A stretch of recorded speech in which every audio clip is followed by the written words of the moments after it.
The cane hits the marble first. A hollow clatter, sharp enough to slice through jazz, chatter, and the clink of crystal.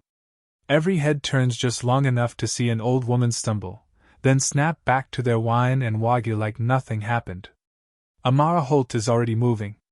Her tray, 4 flutes of champagne and a single untouched martini, tilts dangerously as she weaves between chairs and white tablecloths. Her arches burn in cheap black shoes. Her calves ache. Her palms are slick from carrying plates that cost more than her weekly rent. But her eyes stay locked on the woman trying to steady herself without support. At the host stand, nobody helps. The hostess scrolls her tablet, pretending not to hear the cracked voice saying, "Reservation for Mrs. Winford." The old lady's hands shake around a worn brown clutch, the kind passed down, not bought new. Amara's jaw tightens. She feels that familiar pressure in her chest, the one that shows up whenever someone with money decides manners are optional. Halfway across the room, laughter erupts. It starts as a snicker, then swells into a roar that bounces off the Crescent Room's glass chandeliers. Preston Vale has the cane, swinging it like a toy baton in front of his table full of tech bros, all loud watches and louder mouths. "Looking for this, Grandma?" he says, voice bright, like this is a comedy set, and she picked the wrong night to be old. Mrs. Winford stops. Her shoulders fold in. "Please, that's mine," she says, barely above a whisper. Her words shake in the air and just hang there, ignored. Preston's friends slap the table, wheezing with amusement. One of them pulls out his phone, already framing the shot like she is a punchline instead of a person. Amara's heart thumps, hard and fast, against the tray edge pressing into her ribs. She could walk away. She knows how this place works. Waitresses don't interrupt the show. The rules are simple: smile, refill, disappear. Let the rich laugh. Let the weak shrink. But her grandmother's voice rises in her mind, clear and stubborn. Dignity ain't about money, baby. It's about how you treat folks who can't push back. Her fingers tighten around the tray until the stemware rattles. Before we start, make sure to hit like and subscribe, and really I'm curious, where are you watching from? Drop your country name in the comments. I love seeing how far our stories travel. Amara exhales slowly and sets the tray on a nearby side station, glasses chiming as they touch metal. The whole room blurs around her, sequined dresses, black suits, the low hum of money used to getting its way. She moves through it like she's wading against the current. Her throat feels dry, but there's heat crawling up the back of her neck. Every step is a choice, and every choice is a risk. Preston twirls the cane one more time, grinning at his audience. "You sure you can even hold this, ma'am? Looks heavy." More laughter. Mrs. Winford's fingers reach out, stop halfway, then fall. Her eyes shine, not from the lights, but from humiliation she's too proud to show fully. That's the breaking point. Amara steps into the circle of their amusement, right between the old woman and the man with the cane. The sudden movement startles Preston. His smile falters. The people at nearby tables go quiet, forks hovering in midair. Jazz still plays, but softer now, like even the band wants to hear what happens next. Amara lifts her chin, her voice steady despite the pounding in her chest. "Give it back," she says. No please. No fake politeness. Just 4 words that slice through the room. Preston blinks, face shifting from amused to annoyed, then to something colder, as he finally really looks at her name tag and uniform. A manager at the far side of the room freezes, his expression draining as he sees exactly who is talking to exactly who. He starts moving fast, lips already forming her name like a warning. The air tightens. Preston leans back in his leather chair, slow, assessing, lips curling into a smirk that says he's used to being the one who decides who gets embarrassed and who gets punished. Amara feels her pulse hammer in her ears. She can still walk this back. She can laugh it off, pretend she was just joking, apologize, say she misunderstood. One apology and this whole moment disappears. But Mrs. Winford's hand is still shaking beside her, fingers clutching at nothing. Amara takes one small step closer to Preston instead. "I should have kept walking," she thinks, as every eye in the crescent room fixes on the waitress who forgot her place. Will you be on Amara's side if this choice costs her everything? Give it back. The words hang there, heavier than the chandeliers and sharper than the silverware. For a heartbeat, nobody moves. Then Preston's laugh breaks the pause, forced and a little too loud. Oh, we got a hero tonight, he says, leaning back as if this is just entertainment he paid for. He twirls the cane again, slower now, watching Amara like she's a glitch in his perfect evening. His friends chuckle, but their eyes flick around, checking who's watching. The courage drains from them quicker than the wine in their glasses. Amara doesn't flinch. The marble floor is cold under her thin soles, her toes cramped and numb after hours on shift, but she plants her feet anyway. Her hands feel empty without the tray, so she curls them into loose fists at her sides. Her chest tightens, breaths shorter, the way they do when she's about to say something she can't take back. Behind her, Mrs. Winford whispers, "It's fine, dear. I don't want trouble." That's what makes Amara's jaw lock. Trouble already found this woman the second Preston laid hands on her cane. Ignoring it doesn't make it disappear.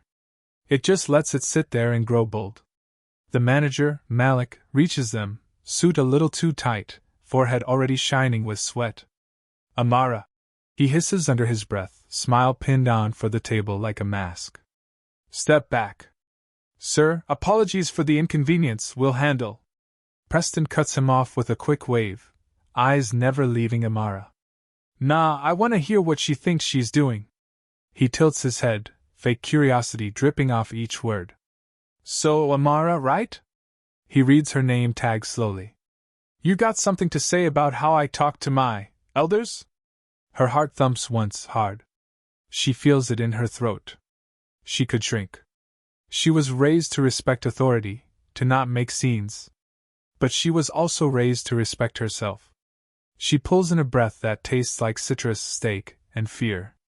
"You're not talking to her," Amara says. "You're laughing at her." A low murmur ripples through nearby tables. Someone sets down a fork too loudly. A woman in a gold dress glances away, as if stepping out of responsibility just by refusing to watch.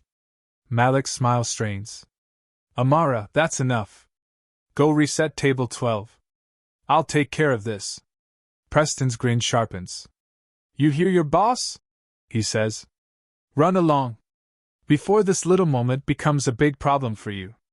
He lifts the cane again, gripping it by the handle now, the rubber tip hovering just out of Mrs. Winford's reach. "You want this?" asked nicely. "Or let the help here do it for you?"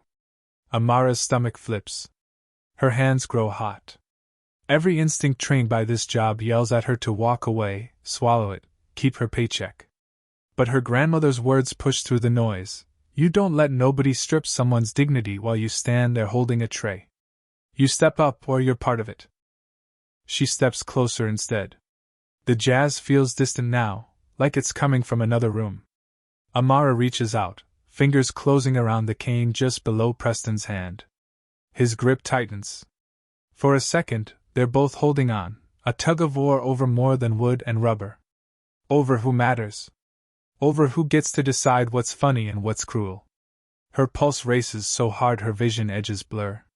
She doesn't raise her voice. She doesn't have to. "Let go," she says quietly.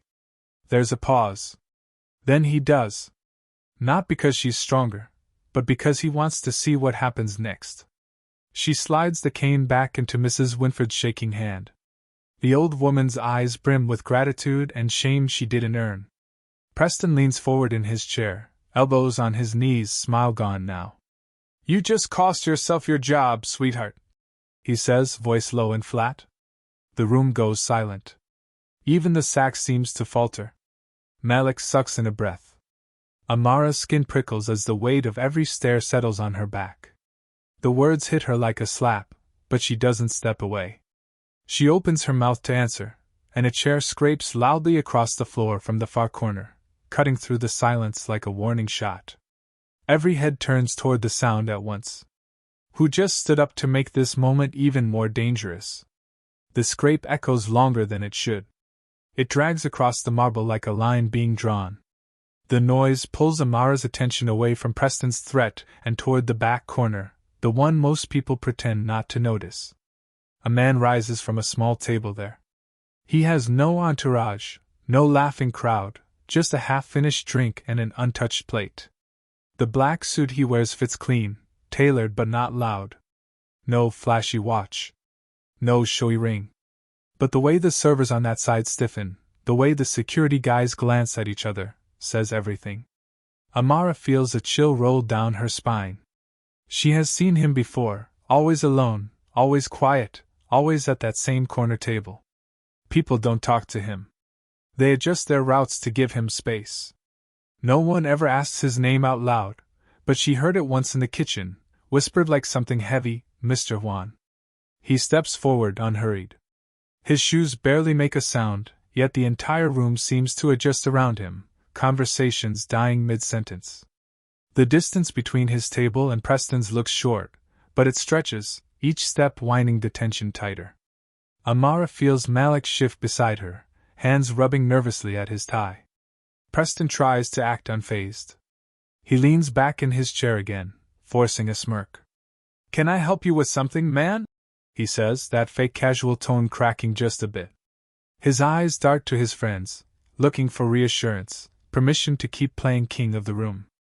None of them meet his gaze. Amara stands, frozen, cane no longer in her hands but steady in Mrs. Winford's grip. Her fingers tremble now that the immediate fight is over.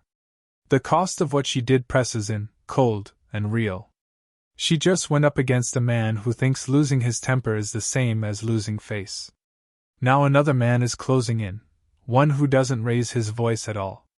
Malik whispers, "Don't say anything else," from the corner of his mouth, like he can still salvage this. But Amara knows there's no going back. Preston's words are still in the air. "You just cost yourself your job." She heard them. Everyone did. Mr. Juan stops at the edge of Preston's table, close enough that the men there instinctively push their chairs back a few inches, making room without being asked. He looks down at Preston, his expression calm, almost bored. Up close, his eyes are dark and steady, no hint of the sloppy aggression Amara is used to seeing from drunk rich guys. There is something worse in that calm. "You think it's brave to mock weakness?" he asks, voice quiet but clear enough to carry. No anger. No volume. Just a question that slices sharper than any insult. Amara's throat tightens. Preston lets out a nervous chuckle. "It was a joke," he says, shrugging. "We're just having fun. No harm done." The air doesn't move. No one laughs with him this time. Amara's mind races. She had been ready to face a firing, maybe a lecture, the loss of a paycheck she desperately needs. She hadn't been ready for this. For the man from the corner table to step into the mess she created and drag the stakes into a place she doesn't understand. An old fear creeps in. What if standing up for dignity brings trouble nobody in this room can walk away from clean? She swallows, heart pounding, stuck between the man she defied and the man she doesn't dare interrupt. Preston forces a grin, tries again. "Hey, we're all on the same side here. Just having a laugh, right?" Mr. Juan tilts his head slightly, like he's studying an insect he hasn't decided to crush yet. "Then laugh again," he says softly. Preston's smile flickers. His friends stare at their plates. The room holds its breath, and Amara realizes she might have just stepped into a storm that has nothing to do with waitressing anymore. What kind of man makes a room full of wealthy bullies afraid to laugh? Preston doesn't laugh. Not really. He lets out a thin, shaky sound that dies halfway out of his throat. The silence that follows is louder than any punchline he's ever delivered. His hand drifts toward his glass, fingers tapping nervously against the stem. Mr. Juan doesn't move. He doesn't raise his voice or lean in. He just stands there, presence filling the space like a closed door. From the corner of her eye, Amara sees one of the security guards at the wall straighten, eyes locked on the scene, waiting for a signal that will mean everything. "Mr." Preston starts, fishing for a name he already knows is important. "Your company," Mr. Juan says, ignoring the attempt. "Vailtech." The way he says it, flat and precise, makes the table flinch. You took a loan last year through an index group you didn't bother to understand. He reaches into his jacket and sets a thick envelope on the linen tablecloth with a soft thud. You owe $4 million. The color drains from Preston's face. His friends go completely still. The envelope sits between the dessert plates like a quiet threat. Amara watches, stunned, her earlier fears shifting into something else. This isn't a simple scolding. This is leverage. How do you? Preston starts, voice cracking. You were late on 2 payments. Mr. Juan continues, as if reading from a list. I was considering forgiving the remainder. A gesture. He glances, just briefly, at Amara and Mrs. Winford behind her. Until tonight. The word until hangs in the air, heavy and cold. Amara feels her stomach drop. She didn't know she was stepping into a space where debts and dignity intersect like this. She just wanted the cane back in the right hands. Now someone's entire future is being recalculated because she refused to look away. Preston swallows, throat bobbing. Look, there's no need to. Mr. Juan lifts one hand slightly. 2 men in dark coats appear at his side as if they grow directly out of the shadows. Amara hadn't even noticed them by the wall. They move without rush, but with a certainty that makes the hairs on her arms rise. No, Mr. Juan says quietly. You will pay every cent. On time. With interest. He pauses, eyes locking on Preston's. And you will never walk into this room again. The banishment lands like a gavel. Preston opens his mouth, closes it again. His friends suddenly find their napkins incredibly interesting. The 2 men in coats step in, hands lightly touching Preston's arms, not rough, but final. Chairs scrape as they guide him up. Nobody claps. No one says a word. The jazz continues softer, as if even the band knows better than to react. Amara stands frozen, the back of her neck prickling with the knowledge that she just watched power flex in a way police or managers never could. As Preston is led away, eyes down, Mr. Juan turns. His gaze settles first on Mrs. Winford. Her cane is back in her grip. Her shoulders are straighter now, but her eyes are wet. Then his attention shifts to Amara. She feels it like a hand on her shoulder, steady and measuring. Some debts are paid in money, he says, voice calm, meant for more than just one listener. His eyes linger on Amara for a beat longer than they do on anyone else. Others are paid in decency. Heat rushes to her face. She doesn't know what to say, so she says nothing. She just nods once, a small motion that feels huge. He holds her gaze a heartbeat longer, something unreadable flickering there, then turns and walks back to his corner table as if he didn't just alter a man's future with a few sentences and an envelope. Amara feels her legs wobble. Malik finally exhales. Mrs. Winford's fingers squeeze the cane so tightly her knuckles whiten. If a single act of courage can change a billionaire's fate, what is it about Amara that a man like Juan just noticed? The next morning, the Crescent Room looks smaller. It smells like bleach and stale garlic instead of perfume and money. Amara stands by the staff lockers, twisting her key, listening to hushed voices bounce off the backroom walls. You should have seen his face when they took him out. One server whispers. I heard that loan thing was real. Another says. Dude picked the wrong grandma to clown on. And the wrong waitress to mess with. Someone adds, and the room goes quiet when they realize she just walked in. Amara pretends not to notice. She stuffs her bag into the locker and shuts it a little too hard. Her hands still remember the weight of the cane, the tremor in Mrs. Winford's grip, the way Mr. Juan's words rolled out with the finality of a judge. She didn't sleep much. Every time she closed her eyes, she heard Preston saying, You just cost yourself your job, sweetheart. Malik calls her into the tiny office by the kitchen. The fluorescent light flickers overhead, buzzing like a trapped fly. He doesn't sit. He stands behind the desk, fiddling with a stack of schedules he isn't really looking at. About last night. He starts, not meeting her eyes. Amara crosses her arms, more to hold herself together than to look tough. If you're going to fire me, just say it. Her voice comes out flatter than she expects. He winces. It's not that simple. He rubs his temple. We got calls. Some people thought it was inspiring. His tone makes the words sound like trouble. Others said you were out of line. The owner doesn't like drama. Especially not with clients who sign big checks. So I was supposed to let him humiliate her? She asks. Her chest tightens again. That what you wanted on the security footage? Malik sighs. What I want doesn't matter. What keeps this place afloat does. Look, Amara, you made a choice. I'm not saying it was wrong, I'm saying it was loud. And loud gets noticed by the kind of people we're not supposed to bother. She thinks of Mr. Juan's gaze, the way the room moved around him. Like him? She asks quietly. Malik finally looks at her, and there's something like fear lingering behind his tired eyes. You don't even say that name in here, he mutters. Just go home for now. We'll call you when the dust settles. Amara laughs once, without humor. So I'm suspended. Temporary, he says quickly. Maybe a week. Maybe less. His voice wobbles. Just let things cool down. She steps out of the office feeling lighter and heavier at the same time. No shift tonight. No tips. No cover for the electric bill due next week. She walks through the empty dining room, tables stripped of white cloths, chairs upside down. In this light, the Crescent Room looks like any other restaurant. No magic, just floors that need mopping and chairs that need fixing.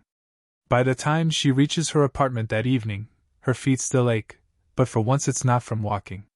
It's from bracing herself for a future that suddenly feels wide open and dangerously blank. Her unit is small, peeling paint, buzzing fridge, a window that looks out onto an alley instead of a view. She drops onto the second-hand couch and stares at the ceiling. Was it worth it? The question taps at her mind like a dripping faucet. She thinks of rent, of overdue notices, of the stack of applications on her kitchen counter for jobs that pay less and respect even less. Then she sees Mrs. Winford's face again, the way her spine straightened when the cane was back in her hand. Yeah, it was worth it. She just doesn't know what it will cost yet. 3 days later, just as the sun sinks and paints the alley in dull orange, a low rumble shakes her living room window. Amara frowns and steps over to part the thin curtain. A black car sits at the curb. Not the usual dented sedans that crowd her block. This one is long, glossy, with tinted windows that mirror the street back at itself. The engine idles, steady and patient. Her phone buzzes on the coffee table, screen lighting up with an unknown number at the same time someone knocks on her door. 3 slow, even taps. Who is waiting on the other side of that door, and what kind of life are they about to pull her into? The car door shuts with a soft thump, trapping Amara in leather, quiet, and questions she can't outrun. City lights streak past her window, then thin out as the streets turn wider, emptier, darker. She sits stiff in the back seat, hands flat on her jeans, feeling every second stretch.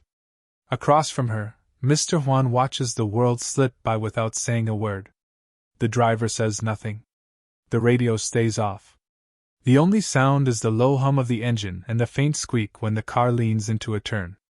Amara's heart beats a little too fast, loud in her own ears. Scared? He asks finally, eyes still on the passing road. She swallows. I'd be stupid not to be. That earns the smallest hint of a smile. Good. People who aren't scared don't understand what they're walking into. They leave the city behind completely. Streetlights fade to scattered porch lamps and the occasional lonely gas station. The car climbs into the hills, moving past gates and driveways that say money without bragging. Amara presses her palm to the cool glass, seeing only her faint reflection and the suggestion of trees. You stepped in for that woman, he says. Knowing it could cost you. I wasn't trying to make a point, she answers, voice low. I just couldn't stand there and act like it was okay. That's exactly why it matters, he says. Most people wait until they're sure it's safe. The car slows as iron gates glide open ahead, lights snapping on along a long stone driveway. They pass manicured trees and a house that looks like old money and old secrets, all warm windows and heavy stone. Amara's throat tightens. This is not her world. The car stops near a wide set of steps. The driver gets out and opens her door. Cool night air hits her face, smelling like pine, wet earth, and something faintly floral from the garden.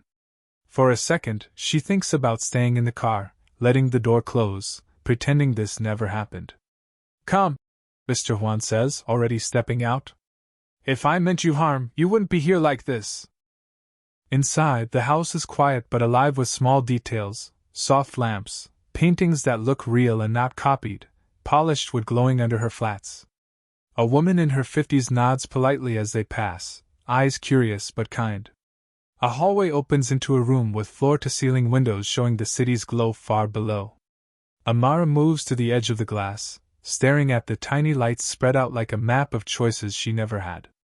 Behind her, ice clinks as someone sets two glasses on a low table. Ms. Holt, he says, using her last name like it means something now. I brought you here for a reason. What reason? She asks, turning to face him. Her voice comes out steady, but her fingers curl around each other to hide their slight shake. He studies her for a long moment. You didn't step in for power. You did it knowing you might lose what little you had. He takes a slow breath. My family runs a network. Some of it clean. Some of it complicated. I need someone outsiders underestimate. Someone who won't look away when they shouldn't. So you're offering me a job, she says, trying to make sense of it. Because I told off a bully in a fancy room? He looks past her, out at the city, then back. I'm offering you a place in something bigger than tips and shifts. A place where what you did that night isn't a mistake. It's a requirement. He steps closer, not threatening, just present, his voice dropping slightly. I want to offer you a position in my family's network. Amara feels the floor under her feet, and the world under that floor shift. If you were in her shoes, would you step into a life you don't understand just because someone powerful said you were built for it? Make sure you hit subscribe and turn on notifications so you don't miss how this choice changes everything, and tell us in the comments what you would do in her place. The pistol lands on the table inches from Amara's hand. Cold, matte black, heavier than it looks. She stares at it like it's a question she never planned to answer. Across from her, a broad-shouldered man named Deshawn folds his arms and raises one eyebrow. Relax, he says. You're not here to play action hero. You're here to understand what other people might do if you don't think ahead.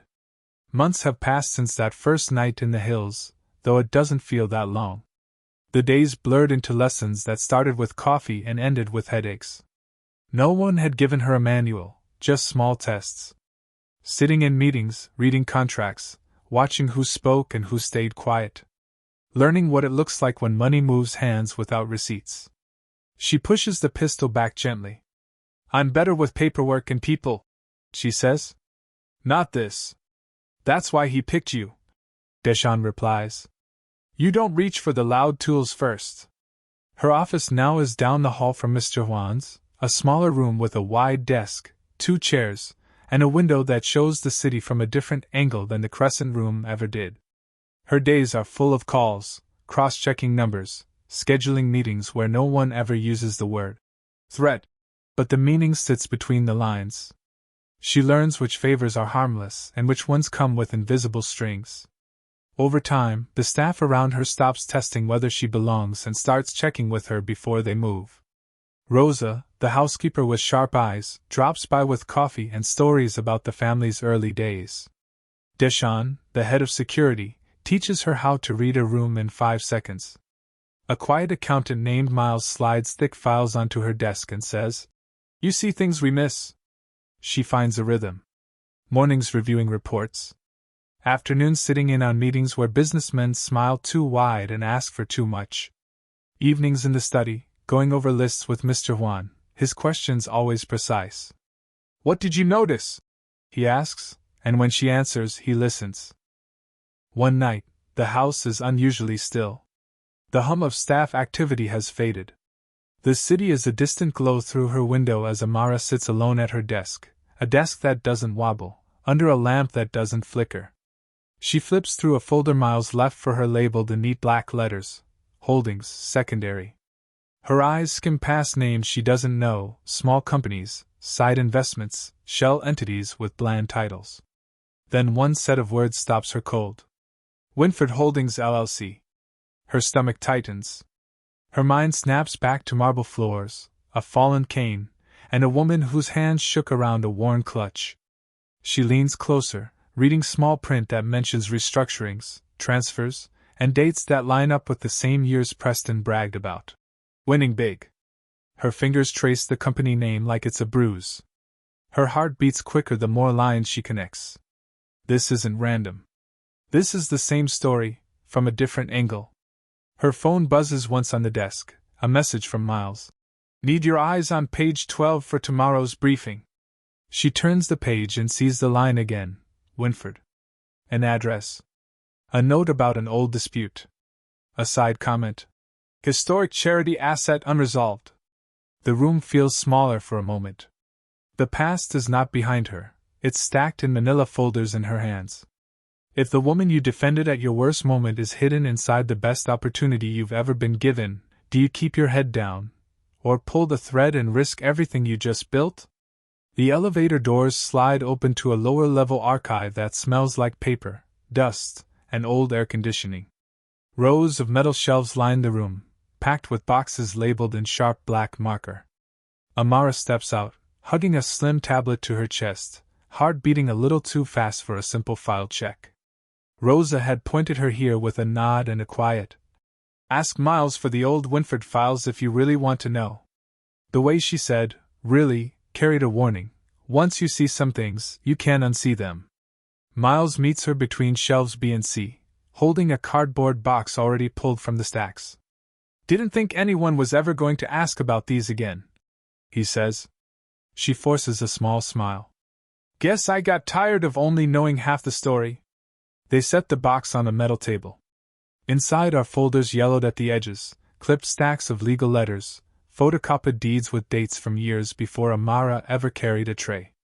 She sifts through them, tracing the path of a fortune that started in real estate and charity, then got bent through loopholes, clauses, and contingencies. She sees the name, Elijah Winford. Husband. Builder. Donor. There are photos clipped to one report. Him in front of a row of low-income apartments he funded, him at a ribbon cutting for a women's shelter. Beside him in each picture stands the same woman from the Crescent Room, younger, standing tall, eyes bright. Her throat tightens. "He trusted people he shouldn't have," Miles says quietly, leaning on the table. "Signed deals that looked clean on paper. Preston's crew slid in at the right time with the right lawyers. By the time the dust settled, most of it was gone. Wrapped in so many shells no judge could bear the weight of what it would take to unwind." "And the restaurant?" she asks. "The Crescent Room?" Miles nods. "That place was where the first big sale went through. Friendly dinner. Smiles. Toasts. Hidden daggers in the contracts. I guess that's why she went back there. People return to the scene of what they lost. Even if it hurts." Amara's fists clench at her sides. Her act that night feels small and huge at the same time. She didn't just defend an old woman from a bully. She stepped into the middle of a wound that never healed. "Where does Juan fit in?" she asks. Miles hesitates. He and Winford were partners once. On the clean side of things. Before the lines blurred. They argued. Went their separate ways. After the theft, there wasn't much he could do without burning everything down. She imagines Elijah Winford and Mr. Juan at some long-ago table, arguing over how much dirt is too much, how far is too far. She wonders which side each man thought he was on. One file near the bottom catches her eye. It's thinner than the others, labeled simply, Foundation, Pending. Inside is a short memo about a planned fund for women trapped in financial dependence. No signatures. No launch date. Just an idea, paused mid-step. Amara presses her palm flat over the page. Heat blooms behind her eyes. The plan was there. The help was supposed to be real. It just never got built. When she gets back to her office later, there's an envelope on her chair. Not a company envelope. Cream, thick, with her name written in careful, old-fashioned cursive. On the back, in the same hand, one word: thanks. She turns it over in her hands, pulse quickening. She knows who it's from before she opens it. If you found a note from the person whose life you accidentally stepped into, would you be ready for the weight of what they're about to hand you? The letter unfolds with a soft crackle, the paper heavier than what she's used to. The handwriting loops smooth and steady, the ink slightly faded at the edges where the pen pressed hard. Amara sits at her desk, the city lights behind her, and reads. My husband always believed good souls reveal themselves when no one is watching. It begins. You proved him right in a room where people only act when everyone is watching. The words pull her back to that night, the cane, the laughter, the way her stomach flipped as she stepped forward. You did not know me. The letter continues. You did not know what was taken from us. You only knew what was right in that moment. That is why what I am giving you is not a reward. It is a responsibility. Her eyes blur for a second. She blinks hard and keeps going, tracing each line with care. Mrs. Winford writes about Elijah's dreams, about plans for a foundation that would help women who had been trapped by money they didn't control, contracts they didn't understand, promises that turned into cages. Before he died, the letter says, he told me, if I can't finish this, someone with clean hands will. Someone who sees people, not just numbers. When I saw you that night, standing there shaking but unbroken, I recognized what he meant. A small, flat object slides against the bottom of the envelope as she reaches the end. She tips it into her palm. A single key lands there, warm from her skin. It is gold-toned, heavier than any house key, and engraved with an address she doesn't recognize.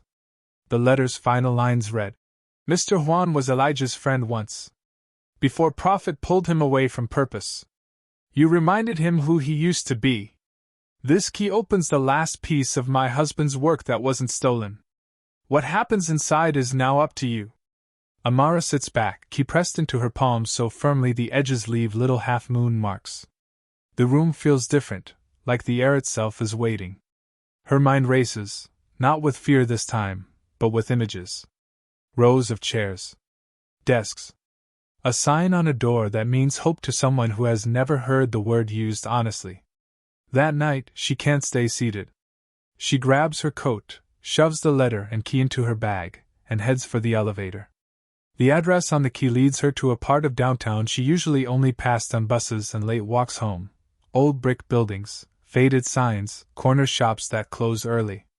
She stops in front of a narrow 3-story building with dark windows and a simple plaque she can't read from the street. Her breath fogs in the cool air. Traffic hums a block over, but this stretch of sidewalk feels oddly quiet. The key is warm in her hand now, as if it has its own pulse. She climbs the short set of steps, each one feeling like a step away from the life she thought she was building in Juan's world and towards something that might ask even more of her. She reaches the door, the keyhole waiting at eye level, and hesitates. Her grandmother's words echo in her head, dignity is about what you do when nobody claps for you. Her chest tightens, but this time it's not from fear alone. It's from possibility. She slides the key toward the lock, fingers trembling. Would you turn that key, knowing it could change not just your life, but the lives of people you haven't even met yet? Make sure you're subscribed with notifications on so you don't miss what's waiting on the other side, and share in the comments what kind of space you'd build if someone handed you a second chance like this. The lock turns with a clean click that sounds louder than it should in the quiet street. Amara pushes the door open and steps into darkness that smells faintly of paper, old paint, and something like lemon cleaner. Her hand finds the light switch by touch, and with a soft flip, the room comes alive. Fluorescent lights hum to life overhead, washing the space in a pale glow. What she sees isn't grand. No chandeliers. No marble. Just a wide, open room with scuffed hardwood floors, a reception desk against one wall, and a row of empty chairs lined up as if waiting for people who never arrived. On the far wall, a faded banner hangs crooked, half-rolled, with only a few words visible. Financial freedom for women. The rest curls inward, like a sentence Elijah Winford started and never got to finish.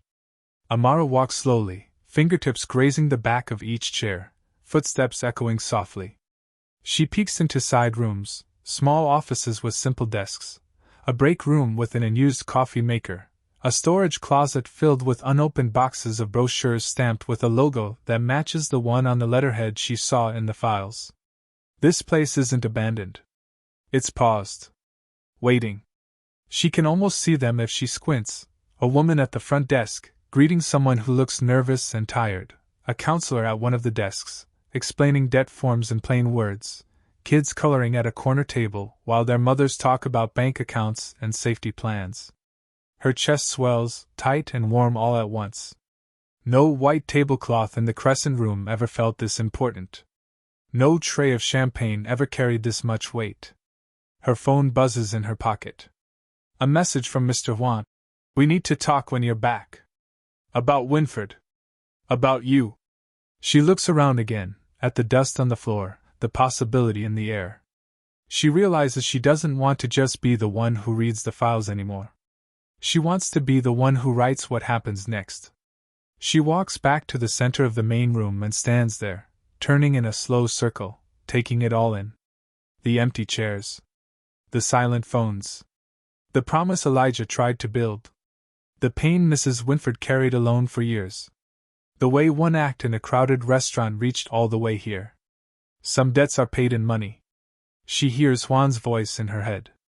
Others are paid in decency. Her grandmother's voice joins it. The real payments are in who you choose to be when no one's watching. Amara moves behind the reception desk, finds the main light switch for the whole floor, and flips it off, then on again, testing the power like she's claiming it. The room brightens, then settles. This is her Crescent Room now, but instead of deals and quiet threats, it will hold contracts that free people, not trap them. She pulls out her phone, opens a new note, and types a title. Winfred Foundation, Launch Plan. Her fingers fly as she starts listing steps. Call a lawyer who isn't for sale. Hire people who listen first. Reach out to shelters. Build a website that doesn't use fine print to hide harm. When she finally stops typing, she looks up, eyes bright. This isn't some rich person's favor.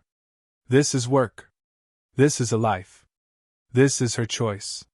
She turns toward the door one more time, imagining faces she hasn't seen yet walking through it, scared and hopeful, the way she feels right now. "Some debts are paid in money," she says softly to the empty room. "The ones that matter are paid in who you choose to become. If stories like Amara's light something up in you, don't keep it to yourself. Hit subscribe, turn on notifications, and share this video with someone who needs a reminder that one act of courage can echo farther than they think. Drop your thoughts in the comments too.